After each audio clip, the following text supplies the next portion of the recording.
Então,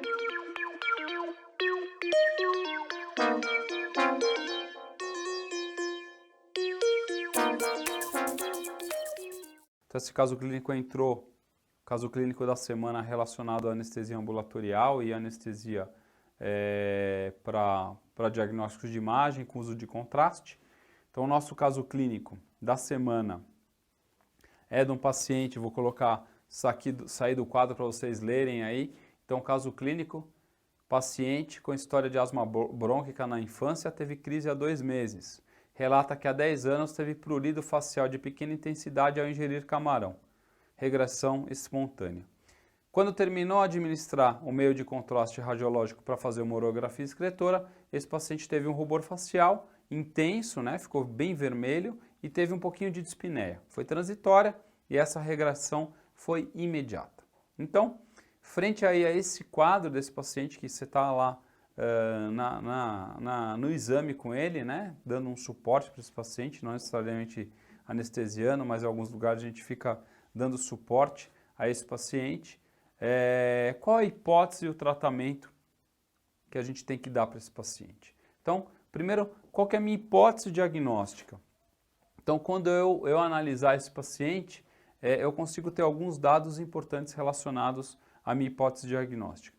Olha, esse paciente já tem uma história de alergia, né, uma história de asma brônquica, né, na infância. Esse paciente também teve aí uma relação aí com o camarão, né, com a liberação, com a ingesta de camarão. Lembrar que os pacientes que têm alergia a frutos do mar podem ter reações alérgicas aos contrastes radiológicos, tá? E aí ele tem um quadro com o uso do contraste radiológico. Então a hipótese aqui, obviamente, é uma reação alérgica a esse medicamento, ao contraste. Então, HD aqui, hipótese diagnóstica, é uma reação alérgica. Esse paciente tem essa história, então, já de atopia aí, é um asmático, com a história de alergia a frutos do mar, e ele toma aí o meio de contraste e acaba tendo um rubor facial com dispneia, provavelmente relacionada a uma liberação de histamina ou algum tipo de reação alérgica, seja ela não um choque anafilático, né, mas uma reação anafilática ou uma reação anafilactoide.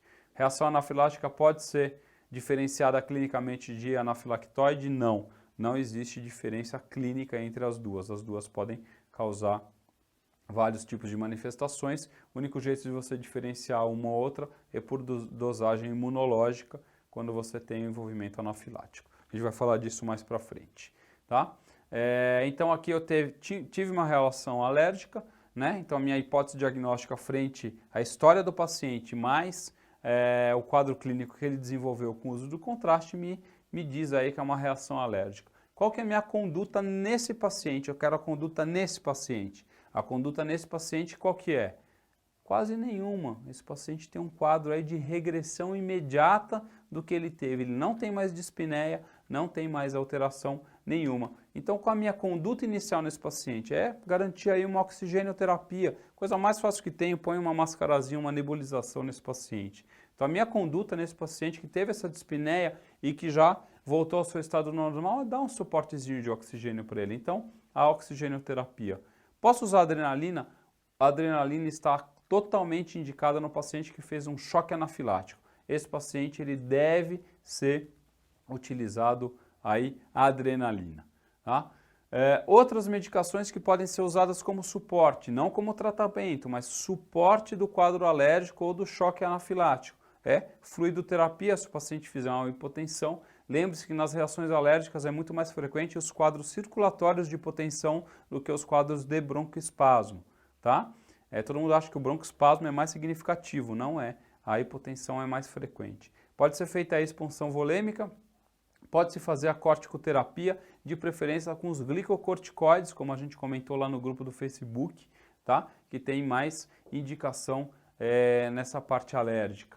Tá? Então a corticoterapia, lembrar que a corticoterapia pode ser feita, mas a ação do esteroide sempre é maior, é mais prolongada, não vai ser efetiva na hora, mas ela vai te ajudar a longo prazo. E a difenidramina, que é um antihistamínico que pode ser feito no paciente também, lembrar que os antihistamínicos eles podem ser auxiliares no processo alérgico, né? para inibir uma potencial liberação de histamina posterior, mas aquela histamina que já foi liberada, todos aqueles mediadores inflamatórios que foram liberados, ela não consegue inibir, tá? Ela só vai inibir futuras liberações de histamina. Então a difenidramina também pode ser usado nesse caso, tá? Coloquei aí as referências bibliográficas, onde que eu li, onde que eu fui estudar isso. Então tá aí, o Barash e o Miller tem capítulos relacionados aí à alergia a meio de contraste, a reação alérgica e a conduta com choque anafilático. Está aí baseado nas nossas referências bibliográficas, no nosso arroz com feijão, que é o que a gente faz toda a aula, né? Nosso resumo da nossa apostila é basicamente baseado, retirado do Barash e do Miller, nossos livros de cabeceira. Ok, pessoal? Espero que vocês tenham entendido o caso clínico. E também, muito obrigado aí por mais uma aula, pela atenção em mais uma aula. Vamos continuar aí no ritmo para a gente atingir o objetivo de passar nessa prova do TSA que está chegando aí em novembro, tá? Já pertinho, ok? Muito obrigado e até semana que vem.